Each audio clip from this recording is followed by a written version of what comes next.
Yeah. Good evening, ladies and gentlemen. Welcome back to the Roosevelt Show, man. Hey, look, you know me, man. Hey, I got a review that I want to do here this evening. I was, searching through the YouTube content. You know me, man. Staying on the motherfucking prowl for some good content, and I happen to come across something today, and we're gonna talk about it. It's just my own review. It's just my own opinion. Hey, look, no bashing on anybody. You know what I mean? The actual both of these individuals that are in this content today are both legendary. You know, one is no longer here with us, and one is still here with us. But it's a resolution to where they talk about how a simple conversation can solve a lot of issues. Y'all know what it is, man. Hey, it's your boy Roosevelt, man. I'll be right back in a minute. Y'all check this out.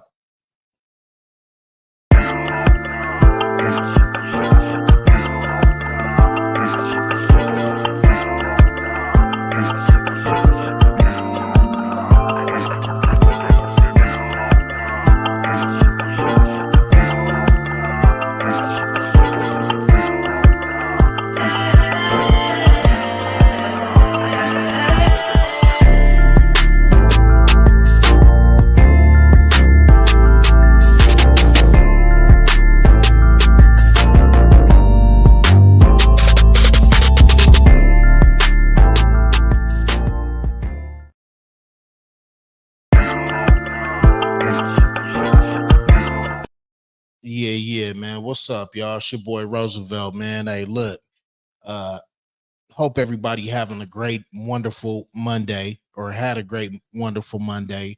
This episode is going to be pre-recorded if you don't know, but in advance, hey, look, I hope everybody has a prosperous Monday or had a prosperous Monday. Um, you know me, man. I found some content, so I got to get on my shit. You know what I mean? No hate, no malice to nobody. Everybody, out there, man, protect your energy. You know what I mean? A real talk. But we're gonna get up in this, man. With no further ado, I found some content. Um, y'all can see it in the title. I'm gonna bring it up. The time E40 held Biggie's life in his hands. Now that's a very bold statement, but I watched the content before I said, I'm gonna do it. I had to do my research. The way the situation went down, as it's explained in this video that we're gonna get into, Biggie basically, jumped in a magazine with some Canadians. It's like a magazine or newspaper or something like that back, I think it was 95, something like that. Um, and they asked Biggie, Biggie Smalls, Notorious Big, RIP. They asked him, to give his rating on the artist that they named. Now, some of the artists that was mentioned, of course, Tupac Shakur. This is before, any of the beef or anything happened. Um, Ice Cube, Snoop Dogg. And it came down, to, they asked him a question about E40, and he gave him a 0.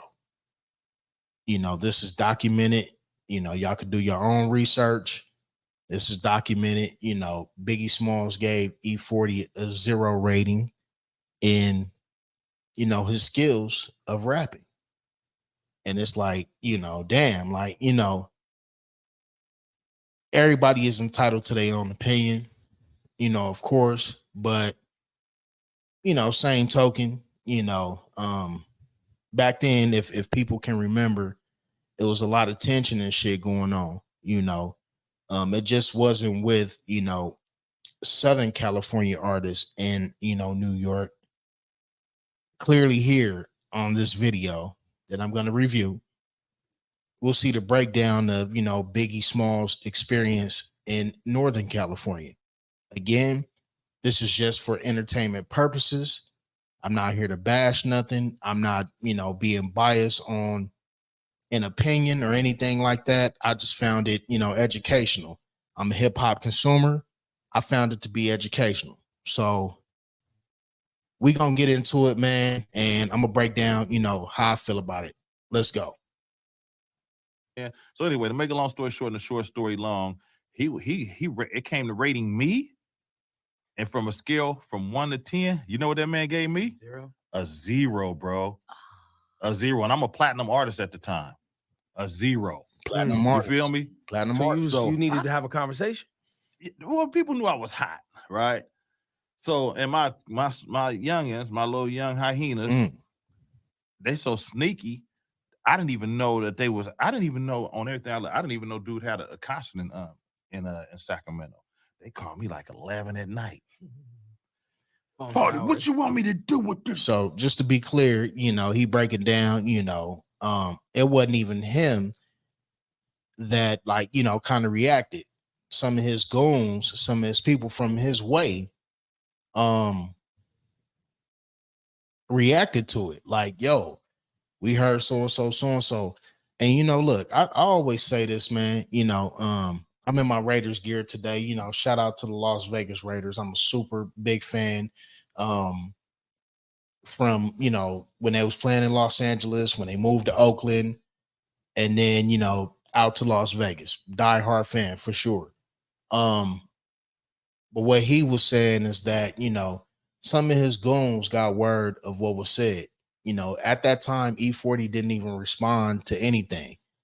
It wasn't like it was today. In today's time, the internet circulate fast as hell. You could say something, or a motherfucker can say something, and it's screenshots taken, and screen recordings and all the bullshit. You know what I mean? But basically, back in that time, none of that existed. So it was like kind of word of mouth. So he's gonna explain about a situation where Biggie Smalls had performed in Sacramento after this statement was made. Let's get into it. Nigga, I got this nigga Biggie, and what you want us to do with him? This story all started off somewhere around 1995, when it was said that Biggie went and sat down with a journalist and a small crowd of onlookers for a magazine interview, and was asked to rate dozens of his peers who were rappers and producers. It was said that Biggie drunkenly gave his extremely frank assessments of some of these rappers, ranging from Tupac saying, "Pac, get busy. People can't take nothing from him. On the lyrics, he get busy, straight up. That dude got some hard stuff, dog, for real." And it's like the sad thing about it. When he started working on his new album, He's Got Now, out on bail, he had so many raw East Coast producers and stuff. The stuff was sounding real tight, because everybody always says Pac had lyrics, but his beats was back. From then, he went on to Snoop Dogg saying, "Snoopy, I like Snoop. I give him like an 8. I like his stuff." And finally, he came up to E40, where he simply said, "No rating, 0. I don't mess with Duke at all. At all."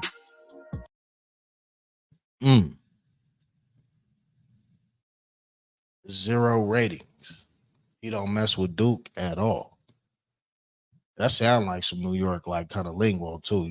Duke, I remember back in the 90s, it was the, hey, yo, B, or what up, Duke? That was like kind of lingo back then. Again, this is just my opinion, but like, you always have to be careful. They say sticks and stones may break your bones, but words will never hurt you. I really don't believe in that. I feel like the tongue is a powerful sword. It's powerful. You can cut a motherfucker so deep, like to where it bothers their core and their soul. You know what I mean? And it seems like in this situation, with what Big said about E40, he don't mess with Duke. He give him a 0 rating. I don't know what was the state of mind of Big at that time. They say, he was drinking and shit, as y'all see, as it comes a little bit more down the line in this review. But they said, he was drinking and shit. And, he said it, kind of out of character. You know, I know a lot of motherfuckers that let, you know, the alcohol, you know, make them feel like Superman or whatever the fuck they own. It makes them feel like they, you know, Superman or Superwoman. You know what I mean? But you must be held accountable for everything that you do and say. This is just common law. You know what I mean? No matter where you at, no matter where you from, this is just common law. But anyway, let's get into it, man. E40's goons apparently heard of these comments that Biggie had said and didn't take a kind liking to them.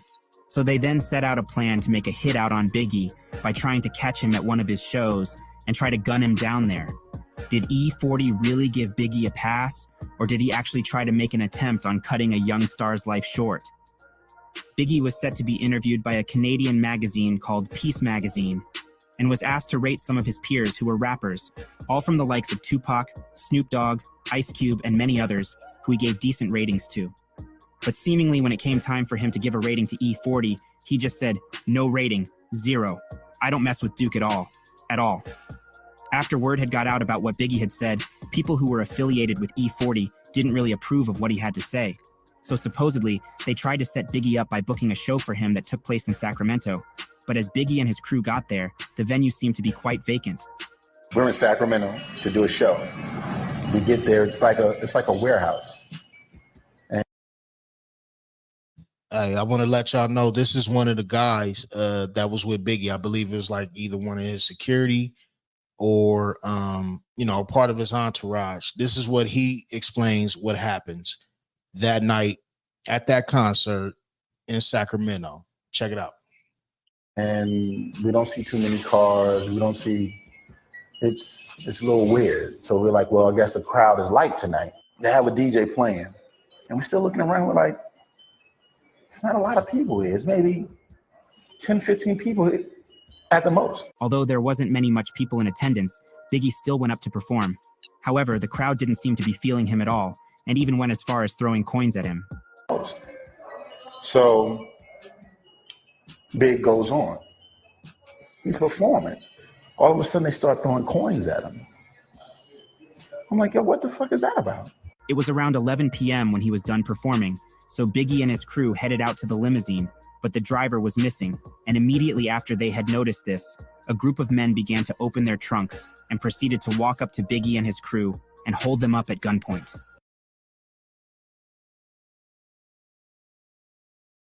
Yo, that, you know, the vibe, you know, the tension should have been felt at that point.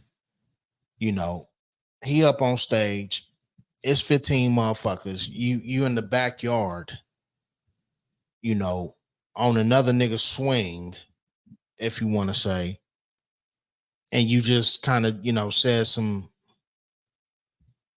crazy shit, you know. And again, this is just my opinion. But again, you know, hey, sticks and stones may break your bones, but words will never hurt. That is not true. That is not true, ladies and gentlemen. No, it is not. That shit can cause some major issues. Some major issues. And as we see here in this case, I don't think Big, you know, intentionally meant for it to be like that. But hey, you know, E40 platinum at the time. You know, you gotta think about that. At that time, E40 was platinum. E40 has always been one of them dudes that, you know, has produced great music. Great music. And honestly, it's not up to Big to, you know, to even like his music, right? Like, you know, ain't nobody saying that, you know, hey, everybody, you know, another nigga shit may not be your cup of tea. You feel me? And that's okay too. But I'm saying it's a respect thing. Like, if you shitting on a motherfucker, or if you talking bad about, you know, someone in this case, you know, you have to be prepared with what come with it. And again, it wasn't even him. Let's get into it, man. We head out, get to the back The limousine is there, but the driver's gone. All of a sudden, you start hearing the trunks of cars opening. Just hear boom, boom, boom, boom. Like, what the hell is that? Yo. And you just hear niggas flipping up. I turn around, I'm like, oh shit. It's a gang of dudes with guns. They then frantically argued to Biggie about his comments he said in the magazine interview, and after a short while, they got on the phone with E40 to talk it out. Now, the limo door was open. I had to sneeze, my bad. So I was able to put Big in there. They come up and they just very irate. That was some bullshit your man said in the newspaper. He did the article about my man. We can ready to get him. I said, you know what? Get that man on the phone. I think that man and Big need to talk. If they wanted to go down after that, then so be it. But I think they need to have a conversation because they haven't had a conversation to this point. This is real walkie-talkie. You know what I'm saying? I definitely agree, with what this gentleman did. You know what I mean? Anytime you got a problem with somebody, man, it could definitely be talked about. Anything can be resolved, as long as it's not, something that crossed the line, motherfuckers saying, fuck your mama, your wife, or your kids, or, anything in them boundaries, politically correct. Yes. In them boundaries, a conversation can be had. Let's check out how this shit unfolds, y'all. You never lose your street mentality if fools want to, step on your soil. You know what I'm saying? If a fool come at you on tape or something, it depends on who it is. I'm gonna come back on them. If they're a small fry, I ain't even trying to get at them. But if they got a name for themselves and they call themselves embarrassing me, I'm gonna get back at them. While on the phone call, Biggie was explaining to E40 that stuff he said on the interview were blown out of proportion due to him being a bit intoxicated, and that he actually liked E40's music. So they called me and he put me on the phone, say, man, what's happening? What was up with that, situation? Man, they got me real drunk, man, and I just got to saying anything, man. And, and what else he said? He said, man, Duke, he said, I with Sprinkle Me, Duke. I rock with Sprinkle Me, Duke. You know what I mean? And I was like, ooh, I didn't trip. I was like, man, I told him, I said, put my folks on the phone. After a couple minutes on the phone, they simply squashed their immature beef, and E40 then told his goons to let them go and escort them back to his hotel, where they're also even stayed there until the next morning to make sure no one else messed with him. Hey, niggas can't say E40 ain't a real nigga, man. Hey, yo. After a motherfucker say, what he said about him, you know what I'm saying? This man had his goons escort Big and his entourage, which I'm sure, Puffy was there as well. Lil C's, Lil Kim, Junior Mafia. He had that man, escorted to his hotel and to make sure, hey, shit don't go wrong while you here in the town. That's some real shit right there. If that ain't real, hey, I don't know what is. You know what I mean? Shit ain't genuine nowadays about that shit. Let's get into it though. He answered the phone back out. I was like, yeah, so what is it, man? He was like, you know what, you was right. Get the phone back to the little dude. I get a phone back. He was pissed. Man, but nah, we got him right here. Oh, come on, man. Was ready to go. Man, they ain't going nowhere. We got him. Fuck all of that. So I guess your boy was just like, listen here, man, let him go. And give old boy the phone back. So he gives me the phone. He said, listen, I'm gonna have two of my boys escort y'all back to the hotel. Real shit. And they're gonna stay there until y'all catch the plane in the morning. Real shit. Because I don't know what any other knuckleheads is gonna do to you. Trying to, real shit. Be on some dick riding shit or just trying to get in good graces or whatever. But I'm gonna hold you down till you leave my city. Yeah. Real shit. And he did that. He made sure we got out of there safely. Real shit. And for both reasons, for the way that he got us there, because he booked the show himself. to make sure he knew where we were going to be and everything. So for the way that he got us, I respect him. And for the way that he took care of us after we resolved the situation, I respect him even more. A couple weeks later, after the situation had conceded, E40 was with his wife in Las Vegas at the MGM Arena for a Mike Tyson fight when he actually met up with Biggie in person for the first time. They talked for a bit and even took a picture together. Also, E40 was actually supposed to be on Biggie's last album, Life After Death, but due to bad timing issues, he didn't end up on it, but still was managed to get shouted out on the album. Seen him and Puffy probably a few months later, because this was 95. So I seen him a few months later, probably about a month and a half, 2 months later at the MGM. You know, we took a flick and whatnot, you know what I'm saying? And also, if y'all would look inside of the last album, what was the last album? Life After Death? Yeah. Because they wanted me on that album.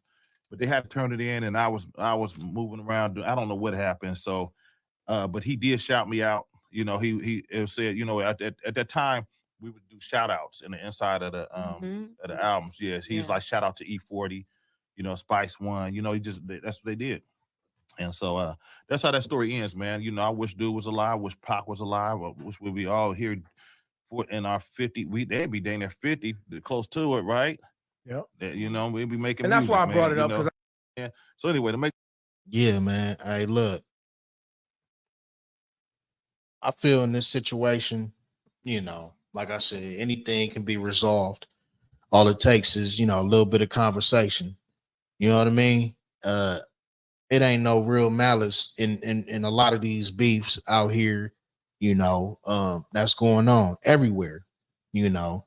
Down in Florida, down in Texas, you know what I mean? Atlanta, you know, the GA, California, man, you know what I mean? Nevada, you know, AZ, man. A lot of shit can be resolved by a simple pickup of a phone. Now, yes, you do deal with people and their egos. You know, certain motherfuckers got egos, and hey, they feel the way that they feel. But I guarantee you, as long as you doing what you supposed to do, especially if it ain't no real beef, like I say, it's a line that you must not cross. And as long as that line is not crossed, hey man, anything can be talked about. On that note, I'm up out of here, man. Peace, love, and hair grease. Roosevelt Show. Till next time.